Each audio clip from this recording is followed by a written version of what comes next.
출발 새아침.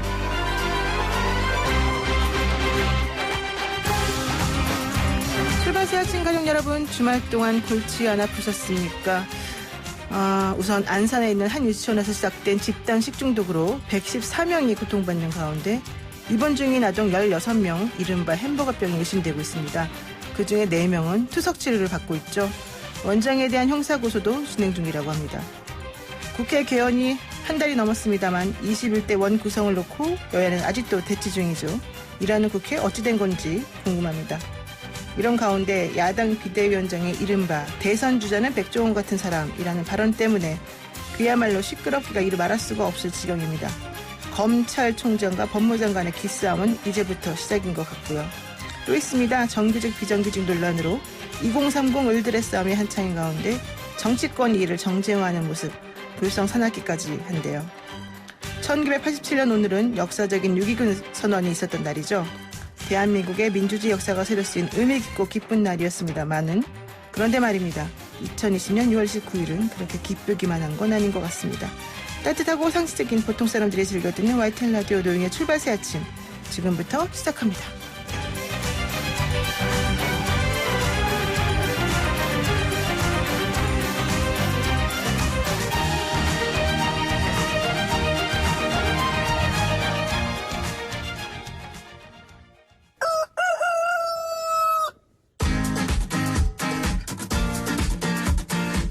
어디서든 꼭 끼어들 수 있는 오늘의 뉴스, 꼭 끼요. 꼭 끼요. 매일 어디서든 꼭 끼어들 수 있는 오늘의 뉴스를 골라서 정리해주는 시간, 오창석 시사평론가와 함께하겠습니다. 안녕하세요. 네, 안녕하세요. 오창석입니다. 네, 주말 어떻게 보내셨습니까? 주말에 이제 오랜만에 집에서만 잘 지냈습니다. 아, 그래요? 네. 오랜만에? 네, 아무것도 하지 않고요. 네. 코로나가 기승 부리는데 원래 밖에 나가시면 안 되는 거 아니에요, 주말에도? 네, 사실 뭐 그렇긴 합니다만. 네, 어쨌든 마스크 쓰고 돌아다니시는 거 봤기 때문에 괜찮습니다. 네. 자, 그리고 오늘 여야가 원구성 최종 합의를 시도한다는 소식인데, 그래도 좀 희망적인 것 같아요. 네, 맞습니다. 이제 어제 저녁이었죠. 5시 15분부터 오후 한 8시 43분까지 박병석 국회의장의 주재로 김태년 더불어민주당 원내대표와 주호영 미래통합당 원내대표가 한 3시간 30분가량의 협상을 진행했다라고 이야기를 했습니다. 이 부분에 대해서 완벽한 합의안이 나왔다라고 이야기는 하진 않았지만 네. 상당한 진전이 있었다라는 이야기를 들어보았을 때 오늘 오전 한 약 3시간 뒤쯤 10시쯤에 최종 합의안이 나올 것이다라는 전망이 흘러나오고 있습니다. 그러면은 좀 어떤 얘기가 나올까요? 일단 법사위원장에 대한 문제가 제일 컸었는데요. 이 부분에 대해서 민주당 측은 전반기 2년은 민주당이 맡고 하반기 2년은 대선에서 승리하는 정당이 가져가자, 이런 중재안을 낸 것으로 알고 있고, 네. 미래통합당 같은 경우는 전반기는 민주당이 가져가고 하반기는 무조건 야당에게 돌려주는 방식으로 택하자, 이 부분이 이제 남은 것으로 알려져 있는데요. 남은 위원장, 그러니까 남은 위원회에 대한 부분은 일정 부분 합의에 도달한 것으로 예측되고 있습니다. 사실 근데 그 얘기는 저번에부터 나왔었는데, 그 당시에 김태년 원내대표가 뭐 전반기 하반기 나눠서 법사위원장 가져가자 그랬더니 통합당에서 주호영 원내대표가 그러면 국정조사도 패키지를 좀 넣어달라 이래가지고 얘기가 안 됐던 거 아닙니까? 네, 맞습니다. 그런 부분이 있었는데요. 아마 국정조사에 대한 한유라라고 하죠. 한미영 네. 부총리라든지 뭐 유재수 감찰 비위, 이런 부분이 라임 사태까지. 예. 그래서 그 3가지 이제 국정조사를 다 함께 넣자라고 얘기했는데요. 과연 이 부분에 대해서 어디 부분까지 민주당이 받아들일 수 있을지도 봐야 될 텐데, 민주당 지지자들 입장에서는 그 부분은 국회와 별개의 문제다. 이미 검찰에 수사되고 있으니까 민주당이 받지 말아야 한다, 그런 입장도 있고요. 네. 지금 하루빨리 원구성 협의를 해서 정부가 원하는 추경안이라든지 국회 정상화를 위해서 받아줘야 된다는 얘기도 있습니다. 역시 민주당 원내 지도부에서 아마 판단을 하고 미래통합당과 현명한 조율을 할 것으로 보입니다. 그럼 이른바 한유라가 받아들여지면서 이게 조건부로 뭐 얘기가 될 수도 있다, 이런 쪽으로 보나 보죠? 저는 사실 그런 것과 무관하게 네. 갈 것이라고 생각을 하는데요. 일단 오늘 10시쯤에 아마 뚜렷한 이제 윤곽이 나올 것으로 보입니다.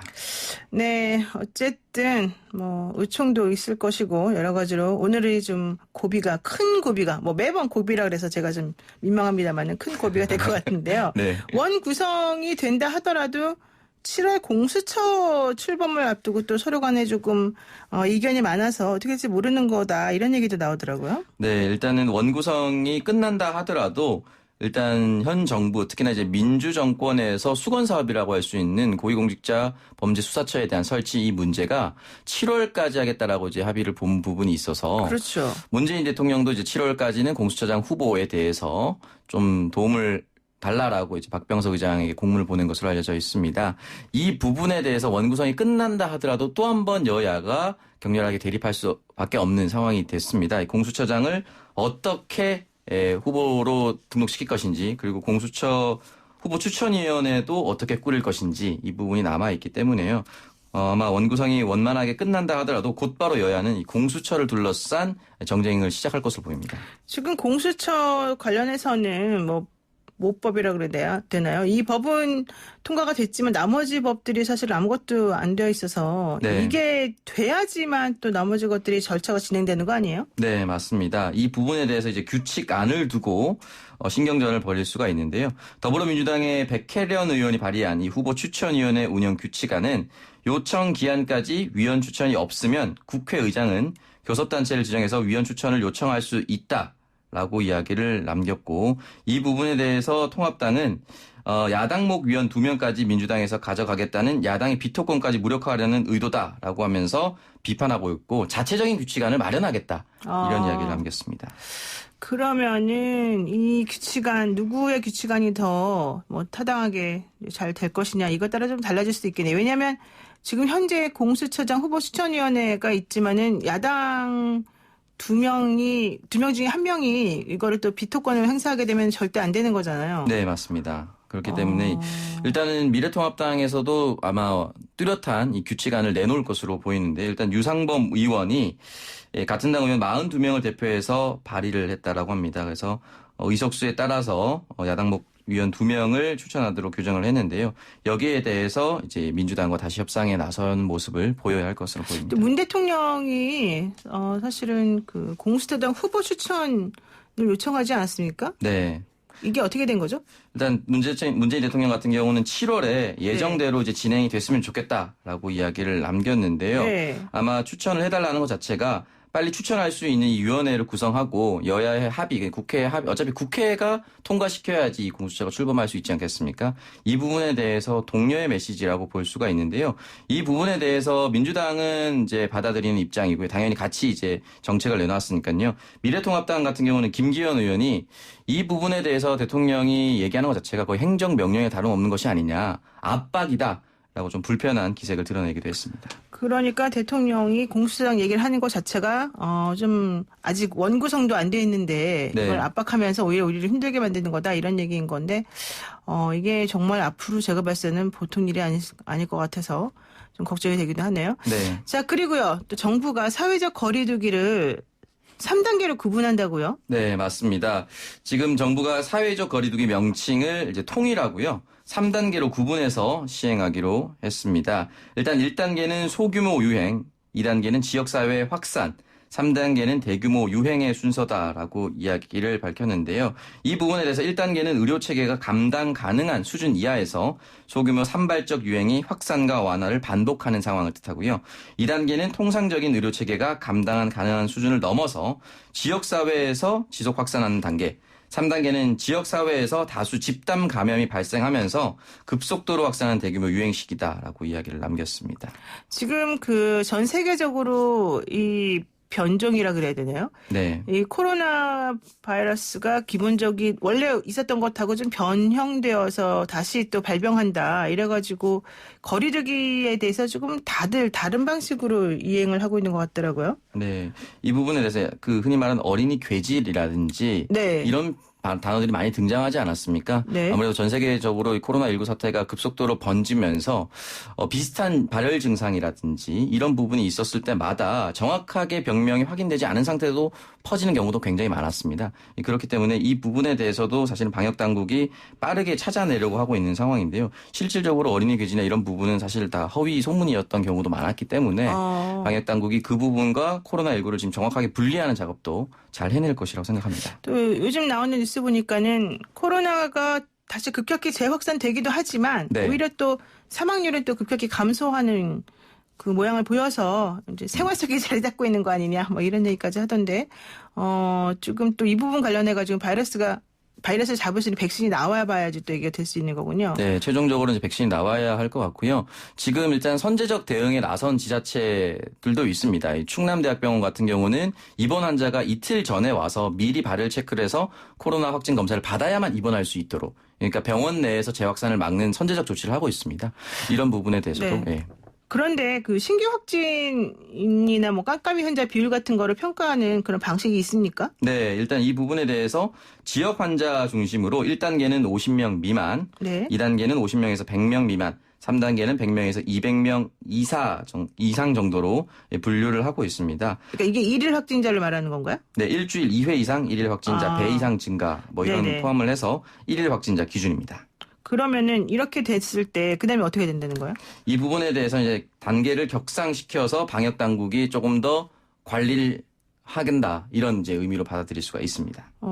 그러니까 현실적으로 일주일에 몇 명이나 일일 몇 명씩 발병하느냐 이런 걸 기준으로 하고 네, 맞습니다. 그 이외에도 이제 중환자실 여력이 어떻게 되나 뭐 유로책이 어떻게 되나 이런 걸 계산해 가지고 단계별로 이 대응이라 그래야 되나요? 이걸 하겠다는 거잖아요. 네, 맞습니다. 그래서 1단계 목표 같은 경우는 일단 확진자 수가 적기 때문에 뭐 집합 모임 행사도 할 수가 있고 다중 이용 시설도 원칙적으로 허용이 된다고 합니다.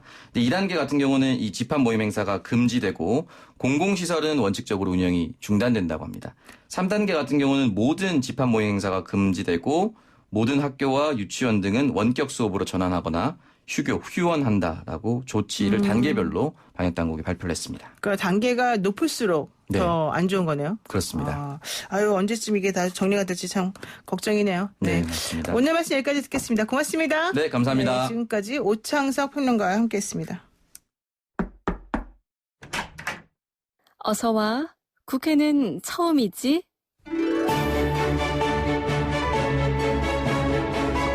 순수와 패기의 눈으로 바라본 정치 이슈, 여의도 초선 토론. 네, 오늘 여야 원내대표가 원구성 협상 최종談判에 나서는데 그 결과가 걱정되고 궁금하기도 사실 합니다. 왜냐하면 주말 사이 떠들썩했던 논란의 정치 이슈가 많았기 때문이죠. 그래서 오늘은 국회의원들께 이 상황을 좀 여쭤보기로 하면서 특히 초선 의원들이 도대체 어떤 생각을 가지고 계시는지 좀 보다 객관적으로 좀 더 신선하게 이 상황을 좀 파악하고 계실 걸로 믿고 자리를 마련했습니다. 더불어민주당의 양영자 의원 나오셨고요. 안녕하세요. 네, 안녕하세요. 반갑습니다. 네, 그리고 미래통합 박수영 의원 나오셨습니다. 안녕하세요. 네, 안녕하세요. 박수영입니다. 네, 박수영 의원은 지난번에 한번 오셨었는데 양영자 의원은 처음이시니까 네. 한번 인사 한번 해주시죠. 네, 제21대 더불어민주당 광주 서구을 국회의원 양영자입니다. 지금 YTN 라디오에는 처음인데요. 너무 반갑게 인사를 드렸습니다만 잘 부탁드립니다. 네. 예, 뭐 제가 잘 뭐 봐드릴 건 아닌 것 같고 박 의원님께서도 예. 네, 섭섭하니까 한 말씀 하실까요? 아닙니다. 저도 뭐 지난번 인사드렸는데요. 우리 아주 좋은 파트너인 양양자 의원님과 함께 토론하게 되어서 아주 기쁘게 생각합니다. 네, 그렇습니다. 자, 이제 훈훈하기 시작했습니다. 하지만 실질적으로 실전에 들어가면 아닐 거라고 제가 판단하고요. 한번 여쭤보겠습니다. 김종인 미래통합당 그 위원장이 대선 후보로 백종원 씨를 언급한 이후에 아주 주말 내내 설전이 지금 계속되고 있는데요. 이거는 제가 사실은 박 의원님께 먼저 여쭤봐야 될 것 같은데, 네. 뭐 가수 이명웅 씨 이름까지 나오고요. 김종인 대망론 가지고서 장지원 의원이 네. 또 말씀을 한창 하셨습니다. 네네. 자, 우선 먼저 이게 좀 단계적으로 말씀 나눠야 될 것 같은데 백종원 같은 대선 주자가 도대체 무슨 의미인지 물론 뭐 다른 의원님들도 말씀하셨습니다만 우선 박 의원님 먼저 한마디 해주시고 진행하죠. 백종원 씨에 대한 언급은 저는 뭐 상징적인 비유라고 생각을 합니다. 네. 그러니까 김종인 비대위원장이 생각하시는 우리 대선 후보가 갖춰야 될 자격, 요건 뭐 이런 거에 대한 얘기인데 우선 이분이 재미있어요. 대중적인 인지도도 높고 네. 그다음에 뭐 굉장히 그 책임감도 많이 강조하고 제일 중요한 게 현실의 삶의 현장에서 뭐 전통시장이라든지 이런 데서 어렵게 사업하시는 분들한테 현장의 삶을 개선할 수 있는 대안 이런 네. 걸 드리고 있는 점이 굉장히 높이 사지는 것 같아요. 아. 인기 있고 재미있고 뭐 대안을 제시하고 이런 저 후보를 원한다는 뜻을 백종원 씨 이름을 빌어서 말씀하신 게 아닌가 저는 그렇게 보고 있습니다. 그러니까 인기 있고 재미있고 대안을 제시하는 사람이 미래통합당의 대선 후보감이다. 그렇죠. 예. 이 얘기라는 거잖아요. 네네네. 그럼 그런 분들이 지금 현재 안 계시나 보죠? 미래통합당에. 그래서 찾기가 어려우니까 당내 후보들한테 좀 분발하라. 네. 뭐 이런 뜻이 아닌가 생각하고요. 저도 분발하고 있습니다. 네. 그렇군요. 어떻게 보십니까? 양양자 의원님께서는 다른 당 의원 얘기지만. 우선 제 김종인 비대위원장은 저 지난 4년 전에 제가 선대위원으로 있을 때 비대위원장으로 모셨던 분입니다. 민주당에서. 네, 맞습니다. 이번 그 말씀하신 부분은 전형적인 김종인이 김종인했다 뭐 이렇게 표현을 드릴 수 있을 것 같아요. 김종인이 김종인했대요. 네, 김종인한 발언이다. 근데 크게 세 가지 포인트가 보입니다. 네. 우선은 선의에서 보자면 그만큼 이제 정치권에 백종원처럼 국민의 사랑을 받는 사람이 현재 없다. 네. 이걸 우회적으로 표현하셨다. 그리고 우회적으로 사실은 비꼰 거죠. 네, 네. 그리고 다시 말해서 현재 이제 야권 대선 후보는 백종원이 거론될 정도로 완전히 제로 베이스 상태다. 이런 말씀드리고 네. 이 의미는 이제 현재 거론된 후보들뿐만 아니라 김종인 대표 비대위원장 본인까지도 염두해 두고 발언한 것이다라고 말씀드릴 수 있을 것 같습니다. 네. 이제 이런 식으로 관심 끌고 정치권이 해당 이슈에 붙고 네. 또 어느덧 이슈의 중심에 서면서 본인을 더욱 부각하는 방식이 전형적인 김종인 대표다운 방식이라 예, 저는 그냥 김종인이 김종인 했다.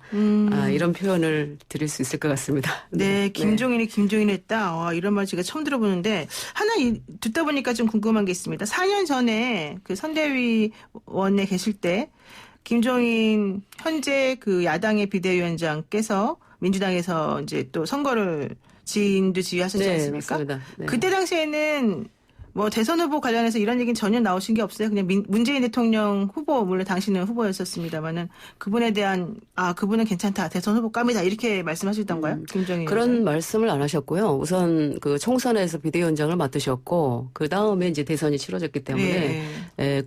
그 비대위원장 맡으실 때는 그런 말씀 하신 적은 없습니다. 우선 누가 후보가 될지 모르는 상황에서 그냥 총선 관리를 해주셨습니다. 그 당시에는 누가 후보가 될지 모르는 상황에서. 그렇죠. 네.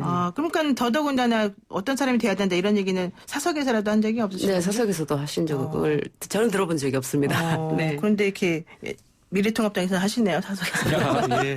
네. 뭐 본인을 후보로 생각하시는 건 아닌 것 같고요. 연세도 이제 많으시고. 근데 연세가 80이 넘으시지 않았나요? 둘이십니다. 그러니까 근데 왜 갑자기 김종인 대망론이 나오죠? 저는 참 그게 신기한데. 뭐 본래 아마 조금 젊으셨을 때는 대망론 원래 내지는 생각이 본인 뜻이 있으셨군요. 있으셨습니다. 대선 캠프를 차린 적도 있죠. 네. 그런데 지금은 아니라고 저는 보고 있습니다. 예.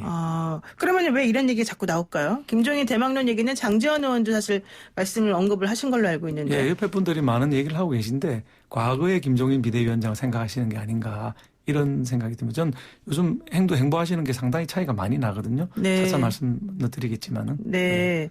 그럼 좋습니다. 뭐 김종인이 김종인 했다. 자, 이 말의 의미는 뭐 별로 그렇게 꼭 보지 말아라. 이런 뜻으로 지금 박 의원님께서 하신 걸로 이제 지금 얘기가 들리는데 그러면 좋습니다. 김종인 위원장이 원래 사실은 비대위원장 맡으신 이유 중에 하나가 야당을 조금 뭔가 쇄신해달라 이런 의미가 많았던 걸로 알고 있는데 취임이 그래서 벌써 한 달이 됐는데 아까 말씀하신 것처럼 이슈 선점하시는 거는 아주 탁월하다 이런 얘기는 여러분들이 평가를 해주시는 것 같아요.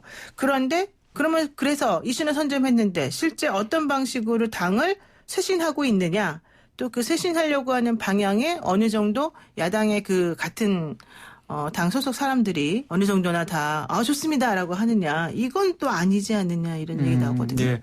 뭐 양양자 의원님 말씀하신 대로 이슈 선점은 잘하신 것 같고요. 기본소득이라든지 전일 보육제라든지 이런 네. 원래 민주당 쪽의 이슈를 먼저 선점을 해주신 거는 잘하신 것 같다 이런 생각이 네. 들고요. 쇄신의 부분은 저는 타이밍의 문제라고 생각합니다. 민주당 문재인 대통령을 도와드렸을 때나 박근혜 전 대통령을 도와주셨을 때나 선거를 앞두고 들어오셨거든요. 총선 앞두고 네. 들어오셔서 선거를 진두지휘하실 때라서 바로 이슈를 내고 이슈를 선점하려고 들어가고 또 대안도 내고 이런 식으로 했습니다만은 지금은 대선 국면인데 아직 1년 남은 대선에서 지금 미리 이슈를 선점하고 대안을 내고 하는 게 적절하냐. 타이밍을 보고 있다. 정치는 타이밍이다. 네. 이렇게 보고 있는 측면이 있고요. 조금 과거보다 많이 신중해진 것도 그런 이유가 아닌가. 당에 특위를 여러 개 만들었습니다. 경제사회혁신 특위라든지 정강정책 특위, 외교안보 특위 이런 특위를 만들어서 특위에 계시는 우리 의원들 또는 원외위원장들의 의견을 많이 수렴하는 아주 신중한 행보를 하고 계신 이런 상황이라고 보고 있습니다. 그리고 저희 의원들도 김종인이라고 하는 슈퍼맨이 왔다. 그러니까 기다리고 있자. 이런 입장은 저는 적절하지 않다고 보고요. 네. 저희들이 먼저 이슈를 제기하고 대안을 제기해서 그중에 10개를 내면 예를 들면 5개, 6개는 김종인 비대위원장이 참 좋은 아이디어다. 채택하는 모양으로 가야지 강 건너 불 구경하듯이 가만히 있는 건 적절하지 않다. 이렇게 생각합니다. 그럼 위원장하고 소통은 잘 되나 보죠? 소통 잘 되고 있습니다. 네. 비대위원들을 통해서도 하고 직접 또 뵙기도 하고 점심도 사주시고 그러시더라고요. 정신도 사주시고가 방점인 것 같은데 네. 어떻게 보세요, 양 의원님? 그 말씀하신 거에 대해서 지금 김정일 위원장의 쇄신 노력에 네, 대해서는 예. 저희가 4년 전에 지금 말씀하신 부분에 대해서 많은 도움을 받았습니다. 이 경험과 또 역량을 가지고 당 쇄신에는 굉장히 큰 도움을 주셨다 이렇게 생각을 하고 있고요. 그래서 어찌 보면 지금 미래통합당의 쇄신에도 큰 역할을 하실 수 있지 않을까라는 기대는 하고 있습니다. 네. 기대는 하고 있는데 잘 모르겠다 아직은. 아직은 잘 모르겠습니다. 네, 뭐 남의 당 얘기니까 또 네. 직접적으로 하시기 좀 곤란할 것 같고요. 네. 그럼 좋습니다. 요 얘기 한번 해보겠습니다. 오늘 제일 궁금한 얘기가 그동안에는 정말 팽팽하게 줄다리기 하는 것 같았는데 오늘은 조금 합의에 도달할 것 같다는 얘기가 계속 나오더라고요. 법사위원장 관련해서도 그렇고. 자, 원구성 민주당하고 통합당이 법사위원장을 국회 전반기와 후반기로 나눠서 한번 맡으면서 뭔가 해보겠다라는 쪽으로 갈 거다 이런 의견들이 좀 있는데요. 이거 어떻게 보십니까? 오늘 원구성 관련해서. 우선 양 의원님. 예. 네. 우선 저는 정말 중요합니다. 원구성 오늘 꼭 돼야 될 것 같고요. 3차 추경안 통과는 물론 또 코로나 경제 위기 대응을 위해서라도 오늘은 정말 꼭 해야 될 것 같고요. 늘 우리 민주당에서 주장했던 법과 원칙에 따라서 마무리해야 된다 이렇게 말씀드리고 이제 무한 책임을 지는 우리 여당이면서 또 국회 다수당의 민주당이 18개 상임위원장을 가져올 수도 있겠다라는 말씀 드려요. 왜냐하면 이제 이 결과로 2022년 대선과 지선에서 또 받을 기회가 또 있습니다. 근데 절대로 미뤄서는 안 된다는 말씀 드리고, 근데 2008년에 보니까 주호영 대표도 그런 말씀을 하셨어요. 총선에서 많이 뽑아준 것은 뽑아준 사람 뜻을 반영해 달라는 거다. 이런 말씀을 하셨었고, 그리고 무엇보다 이제 최근 여론조사에서 보셨나요? 통합당에 대한 호감, 비호감 묻는 설문조사에서 비호감이 무려 70%가 넘습니다. 네. 그리고 또 TK에서도 비호감도가 55%로 호감도 29%보다 높은데 이는 경제가 어려운데 더 이상 발목 잡기 하지 말라라는 저는 민의라고 생각을 하고요. 그래서 일단 일부터 해라 이런 말씀이라고 봅니다. 그래서 그런데 이제 통합당은 호감을 보내는 18%만 보고 또 말씀하시는 것 같다 이런 생각이 들고요. 통합당이 주장하는 의회 독재도 나머지 민심은 완전히 위반하고 민주주의 기본 원칙을 뭉개는 것이라고 저는 생각합니다. 그리고 민주주의는 또 타협만 하라는 제도가 아니다. 대화가 불가능할 때는 다수결에 의해서 선출된 권력이 정당하게 힘을 행사하라고 하는 것이 민주주의다. 저는 이렇게 생각합니다.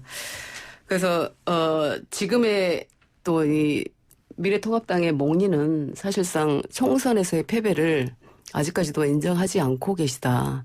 또 겸허하지 못하다. 이런 국민의 어떤 또 지탄을 또 받게 되시지 않을까 이런 생각이 듭니다. 그러니까 지금 네. 오늘 뭐 타협을 해야 되는데 별로 기대를 안 하시나 봐요. 말씀 들어보니까. 어제의 결과를 제가 모르는 상황에서 이제 지금까지의 말씀을 좀 드리고요. 어제 어떤 결과가 나올지 오늘 또 뭐 다소 기대는 하고 있습니다. 네, 그렇군요. 네, 우리 박 의원님 어제 어떠십니까? 이제 3시간 동안 양당 대표와 국회의장님께서 3시간이나 걸쳐서 협의를 했다고 합니다. 상당히 가능성이 있는 거죠. 이게 무산될 것 같으면 금방 깨질 텐데 3시간이나 길게 얘기하셨다는 거는 약간의 희망을 갖게 하고 오늘 아침 9시에 다시 만나신다는 거 아닙니까? 네. 희망을 좀 가져봅니다. 근데 저는 이게 이제 원인을 알아야 해법을 만들 수 있다고 생각합니다. 원인이 뭐냐면은 국회법에 상임위원장을 어떻게 배분하느냐, 상임 배분을 어떻게 하느냐에 대한 규정이 하나도 없습니다. 다른 규정들은 세세하게 있는데 왜 그 규정들만 없을까?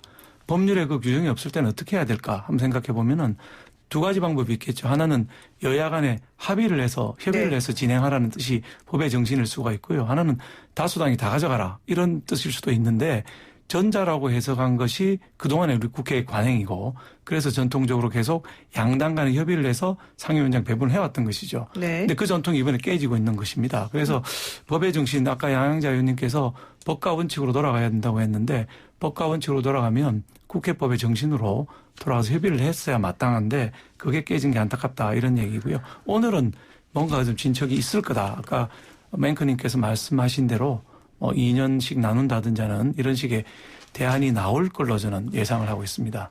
지금 그 법에는 국회법에는 상임위원장 선출과 관련해서 뭐 그거 돼 있지 않나요? 그 다수결 표결에 의해서 한다 이렇게 되어 있지 않나요? 아니요. 상임위원장을 선출할 때는 네. 상임위원을 먼저 구성하고 네. 상임위가 구성된 위원들 중에 상임위원장을 선출하도록 되어 있습니다. 근데 네. 그 전에 전 단계 상임위를 여야가 몇 개씩 가지느냐, 의석 비율로 할 거냐, 득표 비율로 할 거냐, 일당이 다 가져갈 거냐에 관한 규정이 없는 것이죠. 그래서 지금까지 계속 재헌국회 이후에 협의를 해서 배정을 해왔다는 말씀인 네. 것이죠. 그런데 이제 이번에는 어쨌든 법사위원장을 놓고 계속해서 문제가 있었기 때문에 전반기 후반기 나눠서 하는 안도 한번 좀 원래 제가 제안을 했던 박병석 의장님께 제안을 드렸던 돌파구가 필요하니까 네. 이렇게 계속 대치하는 것보다는 전반기 후반기로 나누어서 뭔가 대안을 내는 게 좋겠다. 이렇게 이제 제가 그거를 박 의원님이 먼저 제안하셨어요. 처음에 저밖에 제안을 안 했었죠. 예. 그래요. 네. 처음 한 사실입니다. 네, 저도 처음 하는데 네. 미래통합 언론에 많이 났는데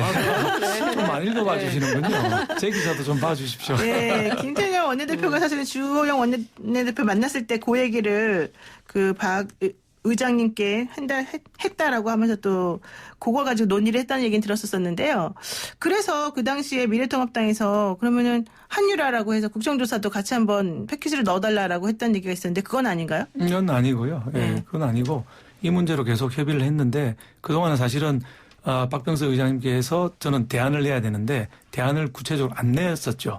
아마 어제 낸 거 아닌가 하는 추측. 아무도 안 들어갔습니다. 대변인도 안 들어가고 네. 세 분만 하셔서 내용은 알 수는 없습니다만은 추측근데 이 문제를 논의하지 않았을까 하는 생각이. 그러면 그냥 이제 그런 거 아무런 조건 없이 전반기 후반기 나눠서 2년씩 맞는 방향으로 정리가 될 것 같다. 예측이 그렇습니다. 근데 9시 회의를 해봐야 알 수가 있습니다. 그러면 미래통합당이 그동안에 무엇을 위해서 싸운 게 될까요? 법사위를 다 맞는 게 원칙이고 네. 그다음에 우리 그동안에 해왔던 관행이죠. 야당이 맡아왔던 것이. 네. 그렇지만은 지금 대치 전국으로 국회가 한 발짝도 못 나가는 상황에서는 대승적으로 양보를 하고 일하는 국회 모습을 보이는 게 입장이 아닌가 이렇게 생각합니다. 대승적 양보의 모습으로 이번에 그렇게 될 것 같다. 예측입니다. 알겠습니다. 예, 알겠습니다. 일단 여기까지 듣고요. 나머지 얘기 잠깐 광고 듣고 와서 다시 나눠보겠습니다. 네, 1부 시사 마치면서요. 코로나19 감염병 자가격리자 생활수칙을 안내해드리겠습니다. 최근 자가격리 대상자 및 가족, 동거인의 생활수칙 위반에 따른 가족 내 2차 감염 사례가 증가하고 있습니다. 자가격리자의 가족 및 동거인께서는 격리 기간 중에 자가격리자와 분리된 공간에서 생활하시고요. 특히 자가격리자께서는 가족을 포함한 타인과의 접촉을 제한해 주시고 손길이 닿는 표면을 매일 소독하고 거주 공간은 자주 환기시켜 주시기 바랍니다. 그리고 생활용품을 구분해서 사용하시는 생활수칙을 철저히 준수해 주시기 바라며 자가격리자의 동거인의 경우에도 자가격리에서 해제될 때까지 외출 모임 및 다중시설 이용을 자제해 주시기 바랍니다. 아울러 37.5도 이상의 발열, 기침 등 증세가 발현했을 경우에는 즉시 알려주시기 바랍니다. 이상 중앙재난안전대책본부에서 알려드렸습니다. 저는 2부에서 다시 뵙겠습니다. 네, YTN 뉴스 FM 노영의 출발 새 아침. 오늘은 더불어민주당 양향자 의원 그리고 미래통합당 박수영 의원과 함께하고 있습니다. 1부에 이어서 이슈되는 문제 여쭤보겠습니다. 오늘 이슈가 너무 많아가지고 사실 좀 힘드실 것 같기도 하지만 제가 좀 짓궂게 질문합니다. 문재인 대통령이 공수처장 후보자 추천 공문을 국회에 보냈다고 지금 알려져 있는데요. 결과적으로는 오늘 원구성이 합의가 되더라도 공수처가 또 다른 뇌관이 될 것이다. 이런 얘기가 있습니다. 공수처 1호 처장 누가 돼야 될까요? 그리고 또 지금 야당에서 주호영 대표가 이거는 대통령이 너무 압박하는 거다. 그리고 공수처 규칙 관련해가지고 뭐 추천이 잘 안 되면 그냥 뭐 좀 다른 방식으로 할 수 있도록 하자 뭐 이런 얘기 나오는 것 같은데 요 얘기 한번 여쭤볼게요. 우선 이번에는 박 의원님 어떻게 네. 보십니까? 공수처 관련해서. 공수처는 뭐 잘 아시는 것처럼 공수처법에 7명이 이제 추천위원으로 되게 돼 있고 그중에 6명이 찬성을 해야 후보자가 확정이 됩니다. 그렇죠. 그런데 6명 중에 이제 2명, 7명 중에 2명이 야당 추천을 하도록 돼 있는 것이거든요. 네. 그러니까 7명에 2명이니까 야당이 반대해버리면 5명밖에 안 되는 거죠. 6명을 채울 수가 없어서 추천을 못하게 되는 상황이 됩니다. 네. 그래서 지금 이제 그 야당이 거부권을 행사하거나 후보를 추천하지 않을 거라고 보고 있는 것이죠.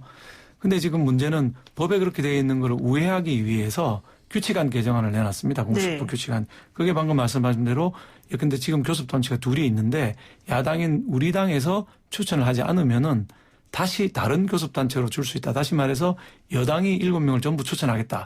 이런 규칙안을 내놨는데. 백혜련 의원이 발의한 네, 안이죠? 그렇습니다. 네. 이게 정면으로 법에 위배되는 법을 우회하려고 하는 꼼수 입법이다. 이렇게 보고 있습니다. 이런 방식으로 풀어야 될 건 아니고 네. 역시 원래 법을 만들었던 정신을 살려서 야당이 거부권도 행사할 수 있도록 해야 된다. 이렇게 생각을 하고요. 그러기 위해서는 야당이 협조를 하게 하기 위해서는 후보자 자체가 뭐 우리법연구라든지 국제인권법연구회 출신으로 친여로 할 게 아니라 공수처가 살아있는 권력도 수사를 해야 되기 때문에 훨씬 더 중립적이고 객관적인 사람으로 하면 저희가 협조할 용의가 있다. 이런 말씀입니다. 네. 지금 백혜련 의원이 발의한 공수처장 후보 추천위원회 운영 규칙안을 보게 되면 요청 기한까지 위원 추천이 없으면 국회의장은 교섭단체를 지정해서 위원 추천을 요청할 수 있다. 이 그렇습니다. 내용을 지금 말씀하시는 것 같은데 네. 그 얘기가 바로 미래통합당인 야당에서 계속해서 요청 기한까지 위원 추천 안 해주면 아마도 박 의장은 여당에게 위원 추천을 요청할 것이다. 이걸 교섭단체가 가지고 둘밖에 얘기하시는 거죠. 없거든요. 그렇죠. 예. 이제 그렇다 보니까 야당에서는 그렇게 되면 결과적으로는 다 당신을 마음대로 하겠다는 거 아니냐. 이제 이런 얘기신 것 같은데 어떻게 보십니까, 양 의원님? 근데 이제 저는 이 문제도 사실 법사위원장하고 비슷한 것 같아요. 일을 어쨌든 진행을 해야 되는데 어떤 이슈 사항에 대해서 찬반으로 꼭 묶여져 있기 때문에 네. 뭐라도 돌파구를 찾아야 된다. 이런 이제 양당의 어떤 행위라고 보여지는데 그럼에도 불구하고 저는 이제 그 현재의 공수처법만을 갖고 얘기할 수밖에 없을 것 같아요. 그 법안은 통과된 이후에 아니면 통과되지 않을 수도 있기 때문에 우선은 현재 공수처법만 가지고 말씀드려야 될 것 같아요. 근데 어차피 야당의 동의 없으면 임명 자체가 불가능한 거 아닙니까? 그래서 크게 걱정하실 필요는 없을 것 같아요. 또 임명되더라도 그 인사청문회를 거쳐야 되고 또 국민의 판단까지 받아야 되는데 벌써부터 너무 과도한 우려로 일을 진행하지 못하게 하는 것 같은 그런 인식을 또 국민들께 드리지 않나 이런 생각이 듭니다. 네. 그거 어떻게 보십니까? 네. 규칙안에 대한 설명을 또 살짝 피해가 있었는데 네. 지금 쟁점은 이 규칙안인데 네. 방금 말씀하신 대로 공수처법 이미 통과되어 있는 법 네. 그 정신을 최대한 살려야 된다 생각하고요. 그러려면 중립적인 인물을 내야 되고 네. 그걸 피하기 위해서 또 다른 규칙안을 내서 시행도 안 해본 법을 사실 우회하는 방식으로 가는 것은 적절하지 않다 이렇게 생각을 합니다. 그런데 그 얘기가 지금 그 얘기예요. 뭐냐면요. 공수처 법에는 그 야당 의원, 그러니까 야당 몫의 두 분 중에 한 분이라도 비토권을 그러니까 행사하면 결과적으로 안 되는 거 아닙니까? 아니죠.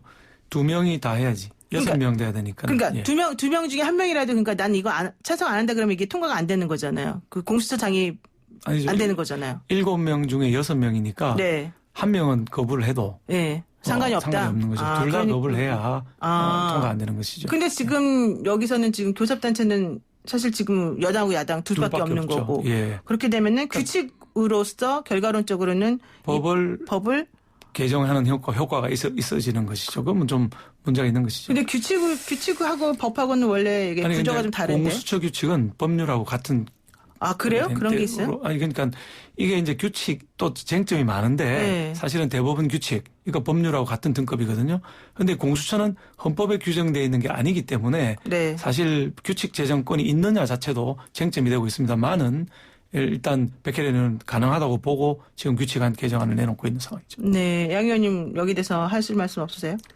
근데 이제 저는 국민께서 용납하지 않는 일을 상상하신다 이런 생각이 들어요.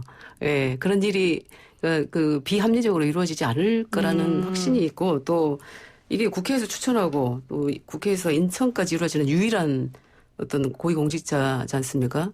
그러면 국민들께서는 용납하지 않을 거라고 봅니다. 인사청문회 네. 문제는 그동안 네. 인사청문회 여러 번 있었지만 조국 장관 같이 문제가 많이 제기된 사람들도 바로 했지 않습니까? 임명을. 네. 그게 지금 20번 넘게 임명이 됐습니다. 네. 성문 경과보고서 채택이 안 됐는데도 불구하고 그러니까 인사청문회는 크게 기대할 게 없다 이렇게 보고 있습니다. 그래요. 근데 이제 우리가 공수처 설치에 대한 국민 여론을 한번 좀 확인하실 필요가 있을 것 같아요. 19년 10월 29일 날 발표된 그 여론 리얼미터 결과 보면 아시겠지만 찬성이 61.5%입니다. 반대가 33.7%고요.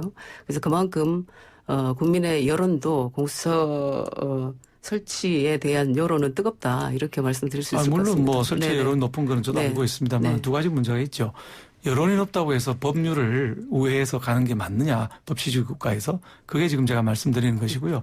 두 번째는 국민들이 사실 이해하기 어려울 정도로 복잡한 측면이 많이 있습니다. 단어만 보고 선택한 국민들도 많이 있을 수 있다 이런 생각하고 있습니다. 네. 이 부분도 뜨거운 논쟁이 필요할 것 같습니다. 네. 네. 네. 좋습니다. 자, 이번에는 그 주말 동안 있었던 이슈 하나 보겠습니다.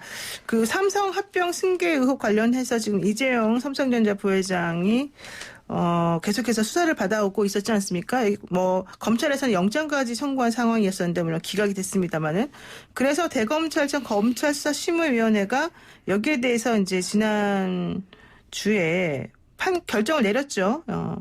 그런데 불기소 의견으로 특히 수사도 하지 말고 뭐 기소도 하지 말고 이런 두 가지 얘기를 지금 했단 말입니다. 여기에 대해서 한번 우리가 좀 논의를 해봐야 될 것 같은데요.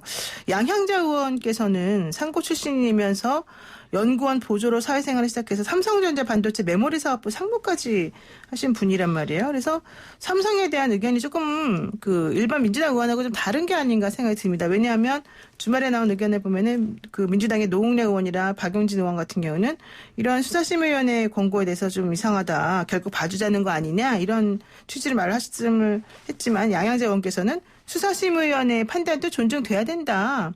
특정 기업의 오너가 4년이나 수사와 재판에 묶여서야 되겠는가 우려스럽다. 이런 얘기를 하신 걸로 지금 알고 있거든요. 그러면은 지난주에 있었던 이 수사심의위원회의 그런 결정에 대해서는 어떻게 보세요? 양 의원님? 사실을 말씀드리면, 언론에서 저한테 연락을 주셨어요. 네네. 노웅래 박용진 의원님의 그런 의견이 있는데 어떻게 보십니까? 이렇게 말씀하셨어요. 네, 중앙일보에서 그랬죠. 네. 근데 이제 우선 저는, 어떤 정치인이라고 해서 검찰에게 기소를 해라, 기소를 촉구한다. 어떤 얘기도 하는 것이 사실상 바람직하지 않다라고 봤습니다. 네. 네. 그리고 제 개인적 의견으로는 말씀하셨던 것처럼 4년간이나 이렇게 재판을 받아오고 있는 이 상황이 과연 정상적인 상황인가 이런 생각을 했었고 네. 또 글로벌 기술로 첨단 글로벌 기술로 세계 무대에서 뛰어야 되는 그런 기업이 어떤 오너의 이런 상황에 있어서 의사결정 구조가 상당히 이제 좀 예전과 같지 않습니다. 제가 봐도 나와서 봐도 4년 전과는 정말 다릅니다. 네. 바로바로 결정해줘야 되는 일들이 워낙 많은데 저의 이제 이 가깝게 일했던 분들의 이야기도 들어보면 의사 결정이 바로바로 되지 않아서 답답하다는 말씀을 네네. 많이 하시더라고요. 그리고 저는 검찰은 검찰의 본연의 일을 하면 된다고 생각합니다. 그래서 결론적으로 말씀드리면 정치권에서 이것을 이래라 저래라 할 수는 없다. 그리고 모든 과정과 모든 어떤 일은 그 과정에 있어서 그럴 만한 이유가 있었을 거 아닙니까? 그 네. 과정을 선택하고 그랬으면 그거는 모든 과정은 다 또 존중받아야 된다. 네, 네. 이런 말씀을 좀 드립니다. 네. 그러면 박 의원님, 예. 예, 저는 양 의원님 의견 일부 찬성하고요. 이게 대한민국의 기업이 중요하고 경제가 지금 제일 중요한 문제이기 때문에 우리나라 대표 기업인 삼성을 이렇게 구제하겠다고 하는 검찰 수사심의위원회 결정은 잘 내려진 결정이라 보는데 결과적으로는 검찰이 불구속 기소할 수밖에 없을 것이다. 영장 청구한 사건에 대해서 뭐 불기소 이렇게 하긴 어려울 거고 불구속 기소로 결과적으로는 가게 될 것이다 이렇게 보고 있습니다. 그러니까는 수사심의위원회에 지금 뭐 결정을 꼭 따라야 되는 건 아니니까 검찰이 알아서 판단하겠지만 여기서 지금 논의되는 것 중에 하나가 또 이거가 있는 것 같아요. 그 삼성 관련해서 이런 회계 부정이나 이런 문제들에 대해서 하는 건 옳지 않다라는 의견을 계속해서 피력해왔던 교수가 사실 이 수사심의위원회에 이미 들어가 있어 자기 의견을 계속 강력히 얘기한 것이다라는 얘기가 하나가 있었고 또 하나는 그 수사심의위원회 구성 자체가 지나치게 뭐 예를 들면 뭐 종교단체 분이라든가 그러니까 법하고는 상관이 없는 분들로 많이 꾸려져 있었기 때문에 좀 이걸 잘 몰랐던 거 아니냐 뭐 이런 얘기도 나오거든요. 지금 시간이 없어서 짧게 한 그거에 대해서는 어떻게 보시는지 한 10초씩만 말씀해 주시면 될 것 같아요. 법치국가에서 법적으로 책임져야 될 일은 오너가 됐든 일반인이 됐든 뭐 국회의원이 됐든 다 책임을 지면 된다고 생각을 합니다. 저는. 네. 예, 기업 살리는 게 중요하기 때문에 기업을 살려나가되 검찰은 자기 할 일 해야 된다고 생각합니다. 네, 오늘 말씀 여기까지 듣겠습니다. 고맙습니다. 네, 지금까지 더불어민주당 양양자 의원 그리고 미래통합당 박수영 의원과 함께했습니다. 네, FM 94.5MHz YTN 라디오 노영의 출발 새 아침 8시 정각에 돌아오겠습니다.